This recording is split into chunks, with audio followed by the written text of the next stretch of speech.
Genesis House, FirstNet, built with AT&T, and the Friends in Recovery podcast are proud to bring you Answering the Call, the First Responders podcast. Join your hosts, Podfather, Jersey Ed, and Noontime with Skylar Noon, as they address the real issues of first responders' health and wellness, from physical and mental health to relationships and work-life balance. Answering the Call, the First Responders podcast, is available on Facebook, Podbean, iTunes, and YouTube, as well as iHeartRadio, 24 hours a day, 7 days a week. Now, here are your friends in recovery answering the call. Hey, everybody. Welcome to Answering the Call, the First Responders podcast, sponsored by FirstNet, built by AT&T. I am the Podfather, Mike Miles, and I'm here with my good friends. Hey guys, Jersey Ed. Jersey Ed.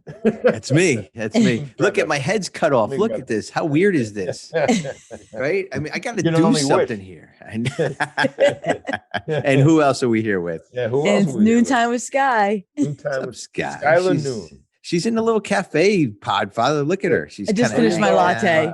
Sipping some coffee, right, Sky? Oh, it's a macchiato. It's a right. Look at this place. Well, my good friend Mike Milchione brought me a coffee from Starbucks. Yes, That's right. Nice. That's right. Broaden his horizons a little, you know. That's right. Nice. Broaden his horizons a little bit. Wise guy.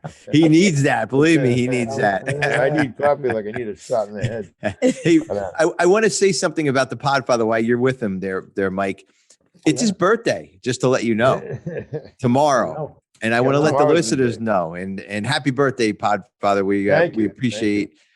First of all, we appreciate everything you do for us and everything you do for the first responders. And, we're very grateful for having you as a guest, a host on this show with us. We really appreciate it. Thanks. I appreciate it too. Yeah. Love doing this. Yeah, we've been doing this for a while now, but it's good having people on, especially answering the call, people that work in the EMS line of work, firemen, police, corrections, EMS workers, and Michael is he's a firefighter in the city of Nashua, New Hampshire, and he's also a veteran. Mm-hmm. And Mike and I are friends. We met a little over a year and a half ago, and we've been thick as thieves ever since. Great guy, pretty interesting. You'll hear from him anyway. Mike's got some good stuff. Very good. So, welcome to the show, Mike. Thank you. I appreciate it. Thank you, guys. Thanks for coming on. So you met Skylar and you met Ed, right? You're from Jersey originally, right? Jersey Mike. Jersey Mike. Taken already. Like the sub shop. That's right. Taken already. We have a Jersey Mike's up in Hudson, and subs are pretty good, actually. Oh, they're really good guys. Sub guy, yeah. Wait, subs? Oh, yes. Wait, subs or grinders up there? What is it? Well, subs up here. Hoagie. Grinders. No, the hoagies down there. No, Yeah, hoagies. hoagies. No, that's South Jersey That's crap. South Jersey. Philly Yeah, that's a fucking. whole nother No, subs.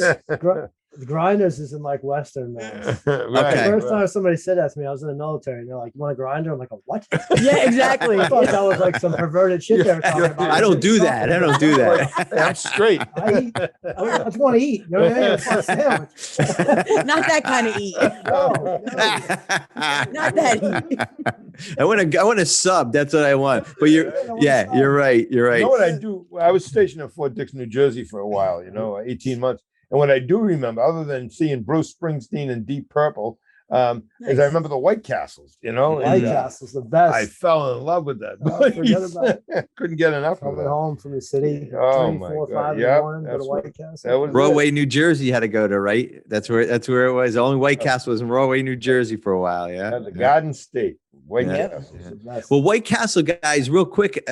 So White Castle and Jersey Mike subs are not our sponsors on this show, just to No. let everybody know. No. Right? First, So- that's built by AT&T. Yes, Of course, exactly. Genesis. But White Castle didn't start in New Jersey. I thought it did. It didn't. New I York? think it started somewhere, out west, I believe. Really? So, Really? yeah. I'll yeah. Google that while you guys chat. Well, it's Yeah, fitted exactly.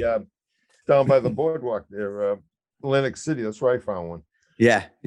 Hey guys, welcome to the food show here at Answering the Call. Oh, right, sorry. Please message us your favorite, snacks. Yeah. So, God. Mike, So we can critique them too. I want to hear about being a firefighter. As a cop, Yes. I've been to tons of fires. I've argued with firemen about where I'm parking my Yeah, cruiser. well, that's a whole other problem. Go ahead, I'm listening. But I've always been amazed, and I'm not blowing smoke, when I see guys, suit up and go into a building that's ablaze. Yes. Yeah, it just to me, it's you're a firefighter. I mean, how did that happen?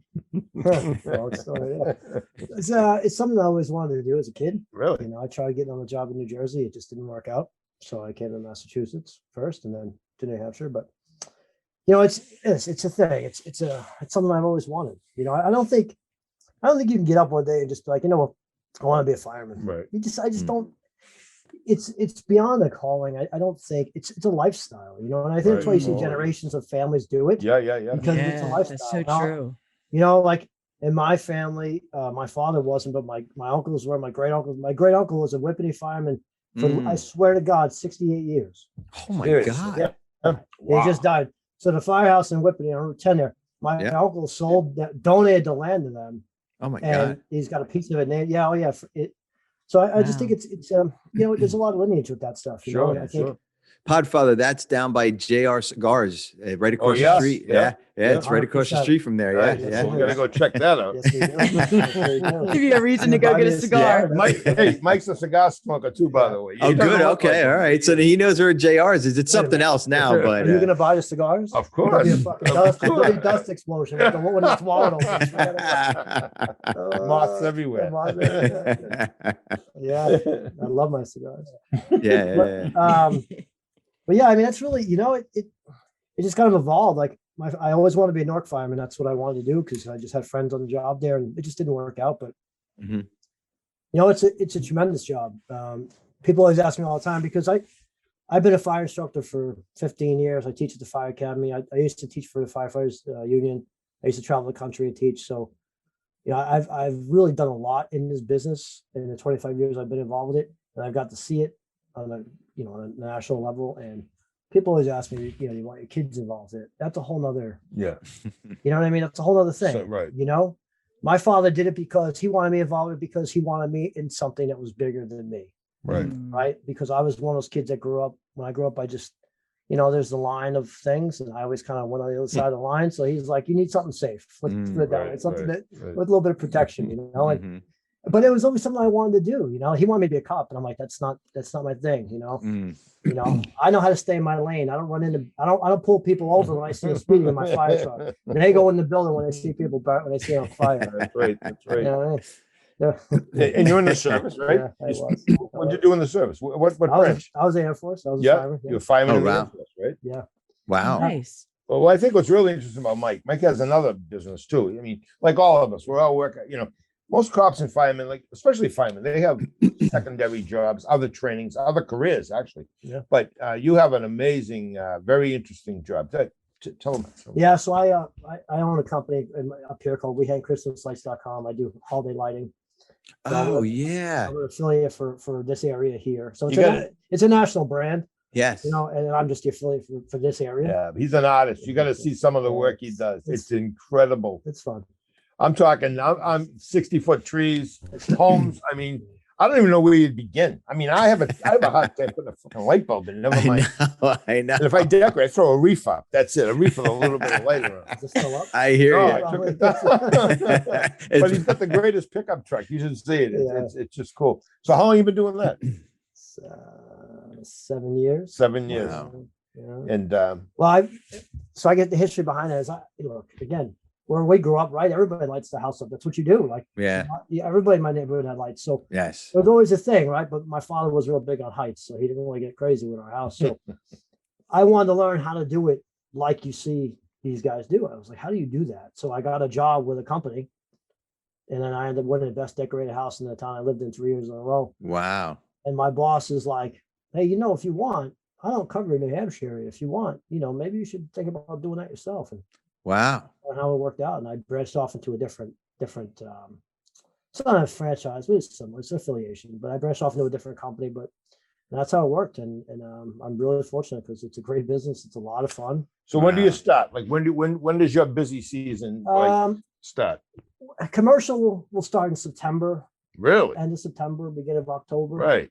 Because, the commercial, like the Two Guys Cigar Shop Yep. in Salem. Salem. I do those in October. They just don't Wow. turn, they just don't turn them on. So you go out, just get them Yeah, done, we just get them done. You know, again, in New England, it can snow in October. right? So we have Yeah, to, true. that's a huge problem here is the weather. I have to navigate that a lot Right. because if I have 30 roof jobs and it snows, well, guess what? That's a problem. Do you work So, alone? Do you got a no, helper? no. I have 10 people on payroll. Holy cow. Yeah. Wow. Yeah. Yeah. I have Wow. I have over 70 accounts. Do you Oh my train them? God. Yes. So they get Yes. trained to do it? Yes. We do a training. We do a training thing every spring. Right. Mm-hmm. And obviously you have to carry malpractice. No, malpractice. Malpractice. I have workers' comp insurance. I have liability insurance. Mhm. So yeah, it's crazy. Have you ever taken a tumble? See, cops ask questions. Like They that. do. You They know what I mean? do. Like, Typical cop, right? That's it. That's what I'm saying. No. No, thank God, right? Yeah, actually, Knock I on don't wood. Sorry, I know. asked that question. know. No. I know. I'm gonna come here next year on crutches. And I'm I was waiting for you to pull like a scar out and be like, yeah, well, this is when, you know. no. But I've seen some of his work. I'll tell you, man, It's it's really impressive. I mean, I lived in a museum in the Whistler House Museum. He was a famous artist. Some of his art's in the Louvre in Paris. But Michael here is an artist. Amazing work, and I don't know, I just kind of, to me, when I see something like somebody can actually put together a display like that, and there's not one imperfection that you could see. I'm like, wow, that's amazing. It would take me a year to do something like That's that. crazy. I know we have this farm by us. Skylar's been to it. It's not what the hell's it? Shady Brook Farms. And it's like a 20-minute drive that just and it's probably something you probably did, I'm guessing, maybe, or probably or your company might have did, but it's just amazing like how it's art. It really is a form of art, Yeah, no doubt it is. about it. So It is. now with the lights, I mean, obviously the heights, you're a fireman, so you don't mind going up and down the ladder. Was that kind of natural for you to say, okay, I like to be an artist and I want to climb up these ladders. I do it all day and I think nothing of it. So 100%. so that kind of pulled together. Yeah, it does tie together. And that's why I do employ a few firemen. And that's for that reason, because again, the ladders roofs are an issue. You know, it's what it is. You know, Do you decorate the firehouse? we do it collectively. Yeah. Another group actually. Right. He doesn't get paid for it, he's saying. So he's not putting his heart and soul into it. I didn't say anything like that. But, you know. I'm just kidding, guys. I'm just kidding. I mean, look, there's a line you can read between if you like. But we have a lot of firehouse pride, so our guys do it. You know, I may provide some lights every now and again, but yeah, it's good. That's cool. Now, let me ask you this. Now, you start. I mean, I know you train. You do a lot of different things. You know, as a fireman, you're not just going to fires. But when you first started out, obviously that's what you were. You were the fireman. And how about your first big fire? I mean, I know you go through a lot of training and stuff, but do you remember your first? Actually, my first fire was in Florida. Was when I was in the military. So I was very odd when I was younger. I was on 3 different fire departments at once because I couldn't get enough. Like I was a fireman in the military on the Air Force base. I was a fireman as a volunteer in the town I lived in because I lived all base, and then I was a call fireman in another town. So I just couldn't get enough of it. You know, I really couldn't. It was ridiculous. You know, and I would take every class I could. It was crazy. But yeah, the first fire I went to was at a hotel in Panama City Beach, Florida.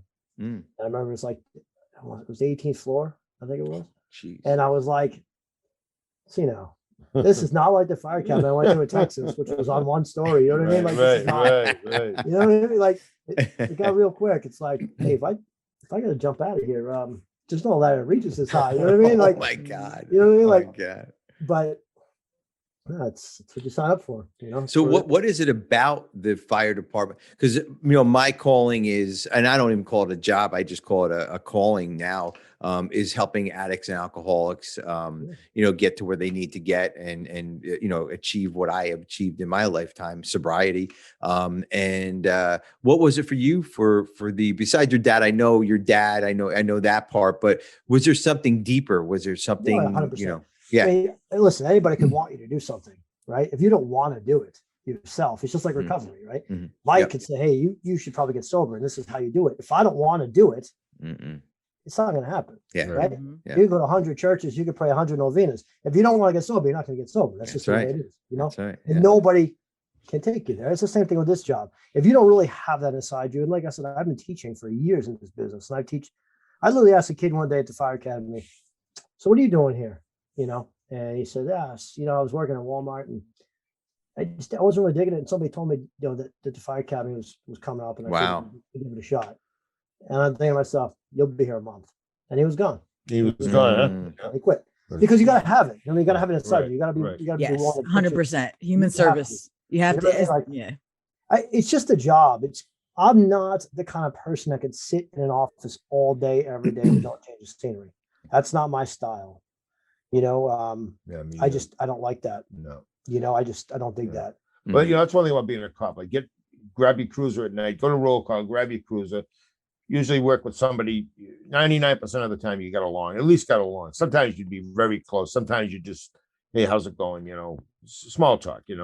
Not patting myself on the back. I'm pretty popular because I'm versatile. I can get along with people. But anyway, as soon as we drive out of the station, especially on a night like tonight, 4 to 12, I was in friggin' heaven. It's great. And I some nights, I swear this is true of my first 5 years. I didn't want to go home. I'm like, oh, the night's almost over. Are you kidding me? No. Yeah. No. So I can understand that. But one more quick question. I know we got a break coming up, but Yeah. what about when you see the 9/11, when you see those firemen running, there was a fireman that ran through the Holland Tunnel, I believe. Yep. He ran. Towers and tunnels. Off duty with his gear. And Mm-hmm. do you think those firemen, when they pulled up and they saw, do you think they knew they were going to die? Or do you think, no, do you think they knew that there was a good chance that they weren't going to come out of that building? Absolutely. Like it's just Really? it's the magnitude of that is just so much.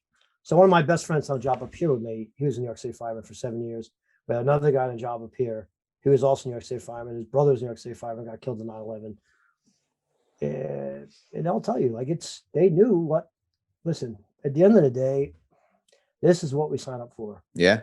Big calculated risks. We do the things that the average person in society doesn't want to do, doesn't want to see, and doesn't want to have the long-term repercussions of. Right. And that's just the long and short of it. And I tell kids that all the time when they come into recruit school, and the new guys in the firehouse, this is what you signed up for.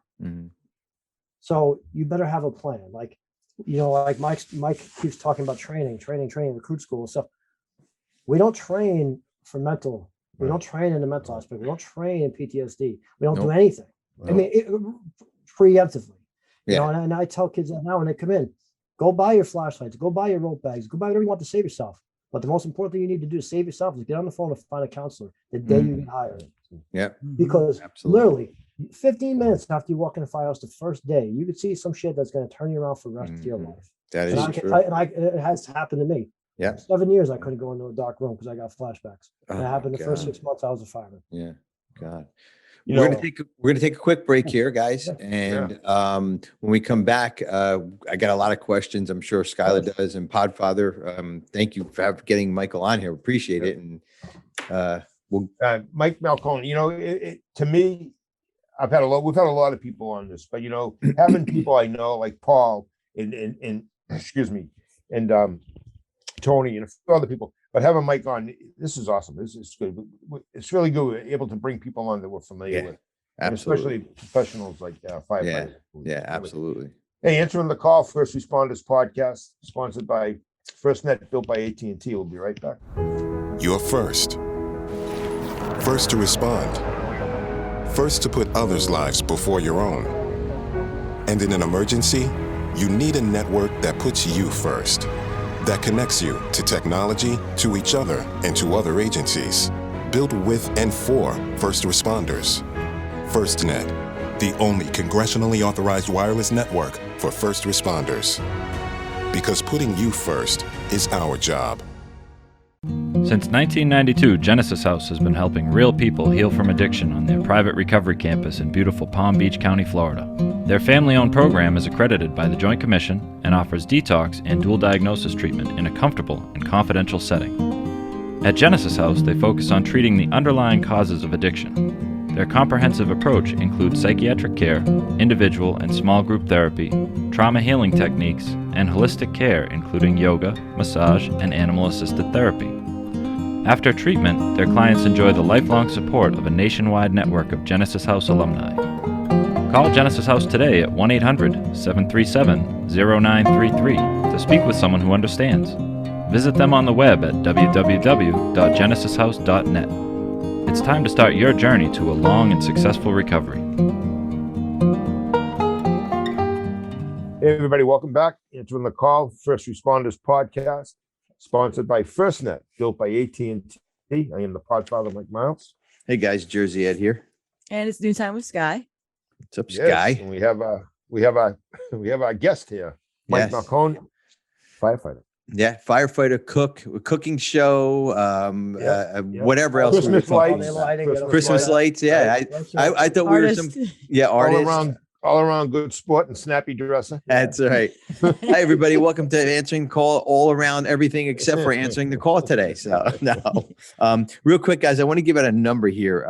We give it out every show. It's 1-800-COP-LINE. That's 1-800-COP-LINE. And that's for anybody who's in a crisis. It's over 100 different volunteers, right? Isn't that what we had? Stephanie, listen to last week's show. Yeah. Just Love listen to the last week's show to tell you everything about it. But it's 1-800-COP-LINE. I was looking for, I had the wrong paper. 1-800-COP-LINE. That's 1-800-267-5463 or copline.org. Right. And either way, if you're not, I like what Stephanie said on the show last week. Don't pussyfoot around it. If you feel like you're I would say, if you don't feel good, if you feel like you want to commit suicide, if you have those thoughts, call this line. They will help you out, man. And what I also like what she said is, even if you're not suicidal or have suicide ideation, if you're depressed, if you're anxious, you have things going on in your head you just can't get rid of, you know what? Call. You're going to be speaking to a professional. Exactly. A person that was a police officer that retired, that cares about people, that's volunteering their time, just like the three of us are doing to help others. Absolutely. You know what I hear a lot too is that, they don't want to burden their families and stuff, because you guys have such big hearts. You don't want to burden the family. So she said people call sometimes if they have a bad day to process that when they go home, their armor's kind of like off. Right. So I love that. Yeah. Oh, she did a great job. Yeah. So that's last week's show, guys. Go check that out on YouTube Definitely. and Podbean, whatever it is. So our guest is Michael M. We like to say. Michael M. Milky-owned. I got it, man. Tell me they don't call you Milkman. I never heard that in high school ever. That's like noon. I never heard anybody make fun of my last name. So right before the break, Mike, you were talking about basically the health and well-being of everybody. You were talking about they don't teach you, they don't teach us, the stress and the shit that you're going to see, the deaths, the everything.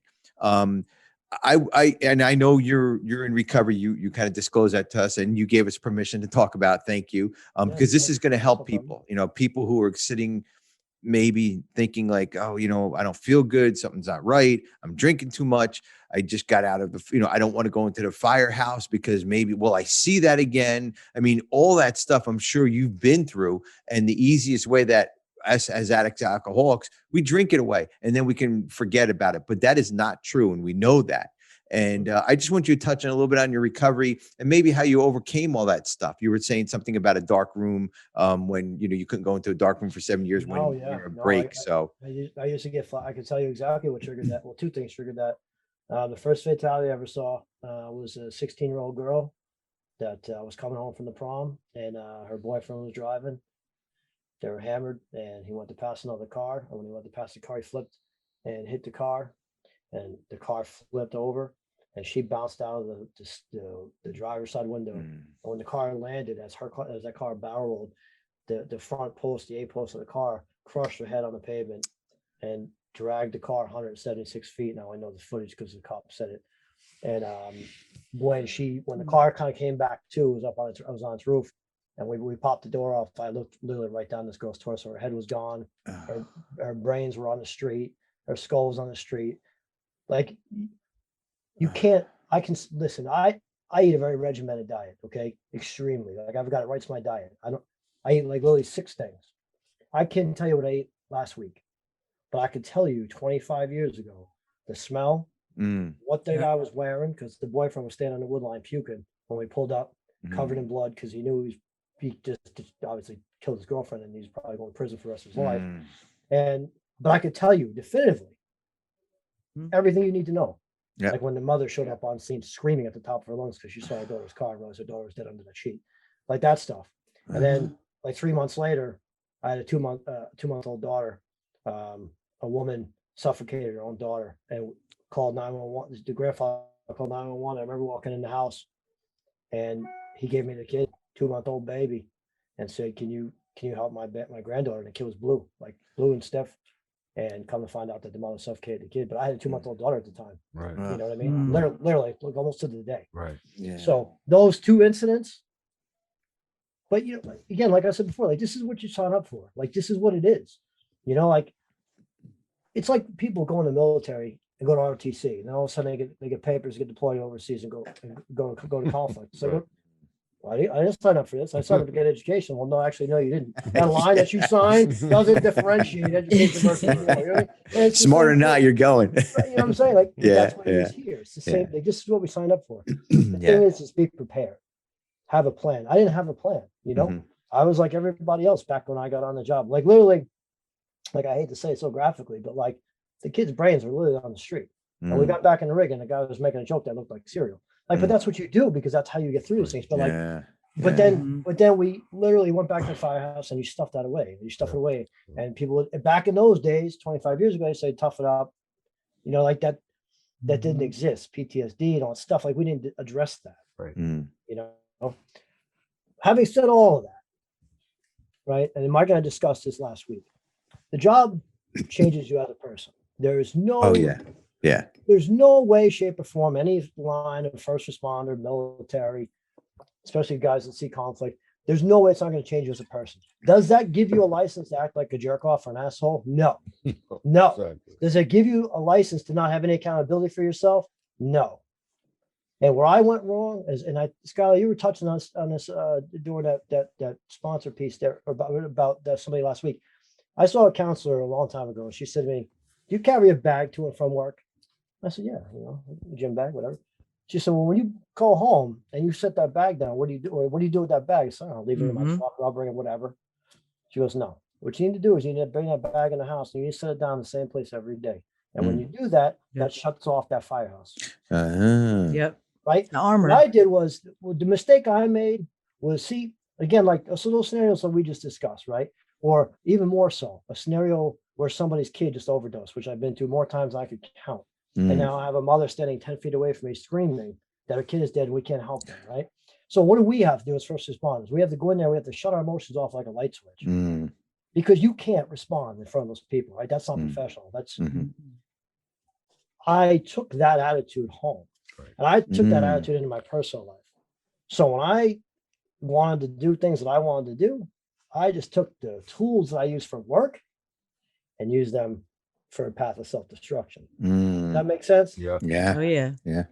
So I took instead of using those tools for positive, I use them for negative. So it's not the job's fault. It's nothing to do with the job. I just took what I learned, what's a learned trait on the job, but how to deal with the job. And I didn't put that bag down for years. And that's, and eventually, when you live a certain lifestyle and a certain line for a certain period of time, it catches up to you.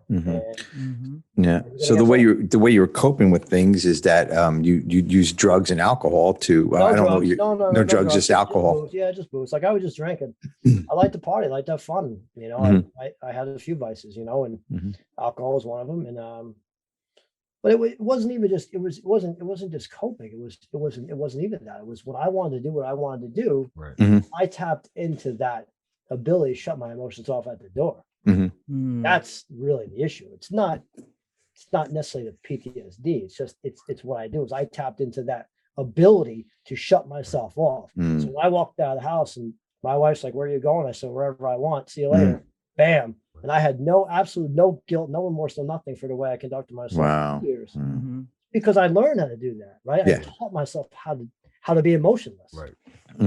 Right. But for survival, so that's right. For survival. and it's for the job. 100%. But I just took it in the wrong direction. Exactly. you know what's important? It just came to my mind.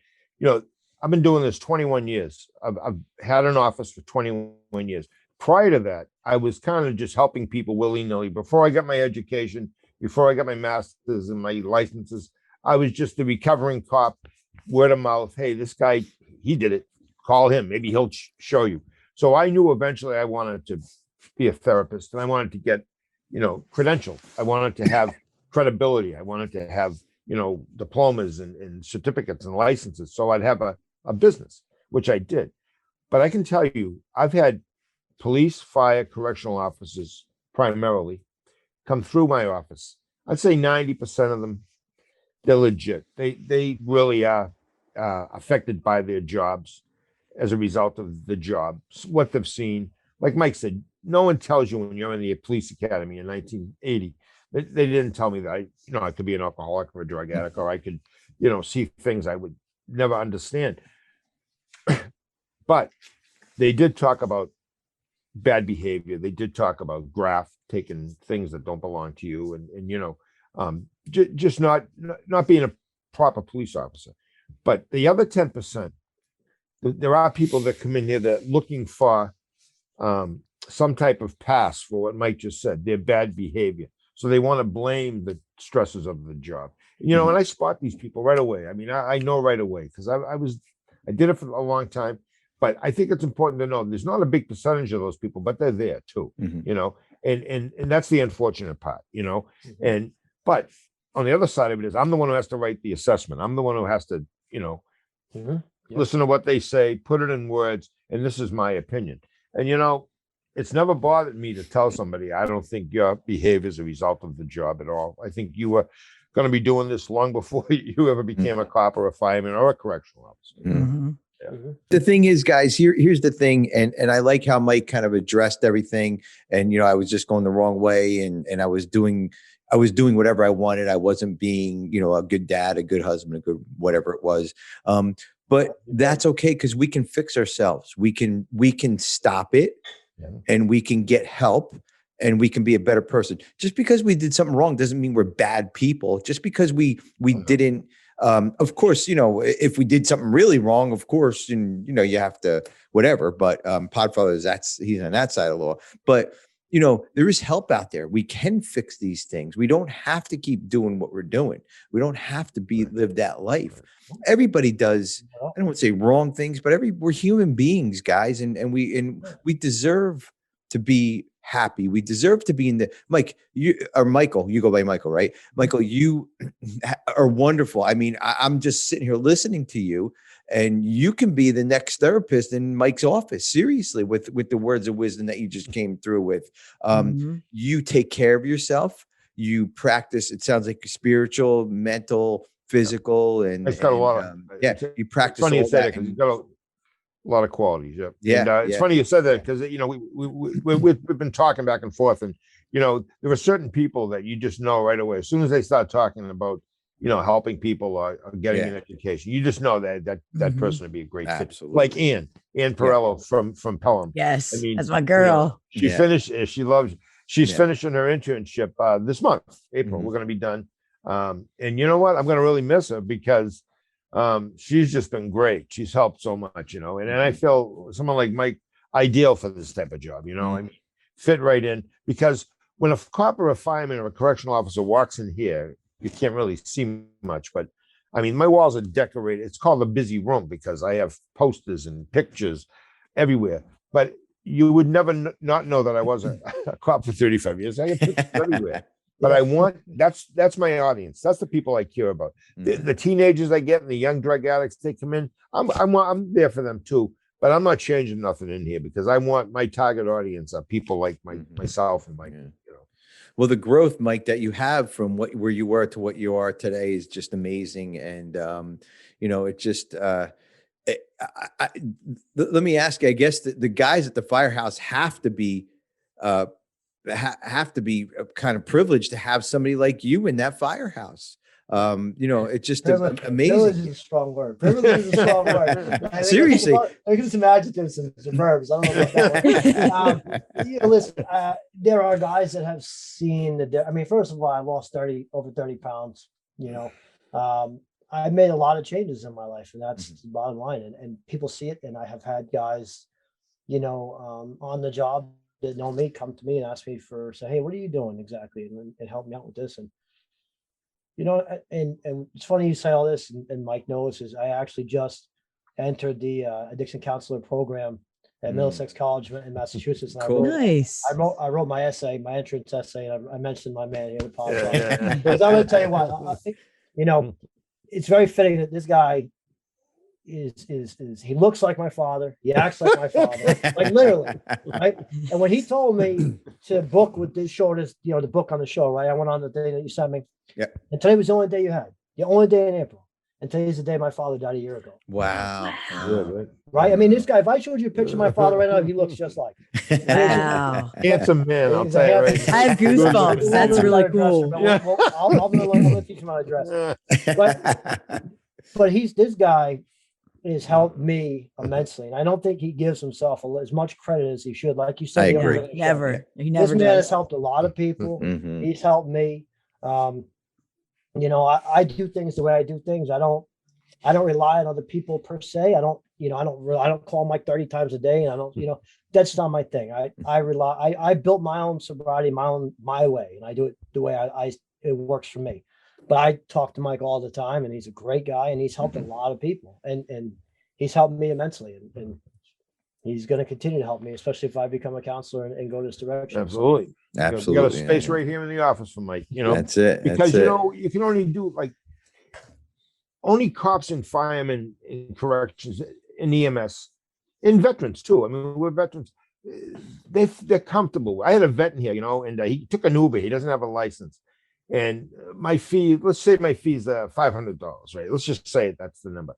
Damn. Well, I like Shit, this I'm in the wrong business. I'll tell my Christmas like tomorrow. Sign me up for that Middlesex College. Sorry, Podfather, again. No, but right away, I know I'm only charging this guy a couple $100, And then by the end of our session, he's like, can I call an Uber? I got to call. I said, well, where do you live? He said, Tewksbury. I said, no, I'll drive you. No, nothing in Dover. And he's like, really? I said, yeah, I'm going to drive you. And then we stopped at McDonald's, I'm like, you hungry? Let's grab McDonald's, So he got out, he had a bag of food, and I'm giving him back some of the money. He's like, but you understand, it's like, there's like a brotherhood there. To me, this is why I'm here. I mean, I make plenty of dough. I'm not rich by any means, but I'm all set. But I really love helping someone, especially like paying it forward, I guess that's what you call it. Yeah. Mm-hmm. Yeah. Michael said right before the break, which was super important. He said it's a lifestyle. Yeah. And that's what because my brother always says that to me when I'll call him. I say, I need to lose weight. I got to do this diet. And he's like, no. It's not about diet. It's about a lifestyle, something you can really live by. Because if it's a quick diet, you're not going to, and then as quick as you lose it, you're going to get it back. Yeah. It's a lifestyle. I love that. Exactly. Yeah. Well, I lost 40 pounds in the last year and a half. And, I've stayed right at the exact weight, 192, every time I weigh myself. And it's perfect for me, but it is a lifestyle because in that year and a half, I've stopped so many things that I used to do. Yeah. And, I can get by with eating one good meal a day and then having some healthy yogurt, apple, fruit, whatever. And I can still have a little, like a tablespoon of ice cream at night, like a big tablespoon. I'm like, only one like a wooden spoonful. Yeah. Just one. Yeah. What a great guest, though, huh? Mike, thank you. Just an amazing show. Yeah. So, Mike, let me ask you before we close. Yeah. What advice would you give any firefighter listening to this program if they thought they needed some help, say with, say any type of problem? Let's say substance, mental health. Add whatever you want. But I mean, if they wanted help, because everybody knows, nobody wants to be known as somebody that has a problem, or they don't want your captain or your chief to know. What would you suggest to them? So one of the things, so I taught firefighter survival for years. And I still do. And there's this rule: if a guy's in trouble, we used to say to a chief officer, "Hey, give me a minute, and I'll get out of the situation." Now we put that down to 30 seconds because if a guy thinks he's in trouble, it's too late. He's in trouble. Oh, yeah. The guy thinks he's in trouble. Right. Oh, man, he's up a stream in one paddle. You know what I mean? He knows he's in trouble. That word think That's just a delay to process. You know what I mean? So I think guys, like I said in the very onset, when you come on this job, you need to have that piece in place. And if you're on the job and you feel yourself going sideways, you feel yourself going a certain direction, you lean on people that you can trust and you need to get help. And I told Mike, I've been through 9 different counselors. So I found the one I needed. Why? Because they need to have that relatability, need to have that credibility for me. Because as a first responder, like that's our type A personality, right? Like I literally had a man who was a counselor, nice guy, great guy, faith. I'm a Catholic. I go on Knights of Columbus. I go to church all the time. No problem. This guy literally burned incense in his office. The incense like at the church. I was telling him my story. He picks up the thing, walking around the office with the incense, doing this. And he says, "Hey, Mr. Melchior, I don't think I can help you. I think you need to leave." And I'm like, "Holy shit, man." So like, it's okay. Just find somebody that works. Exactly. Find somebody, find that fit. That's funny. You know what I mean? And that's just God's honest truth. It was like an exorcism. It was. It didn't work. It didn't work at all. Get all crazy. I can see his point. Well, Michael, thank you for your honesty and your openness.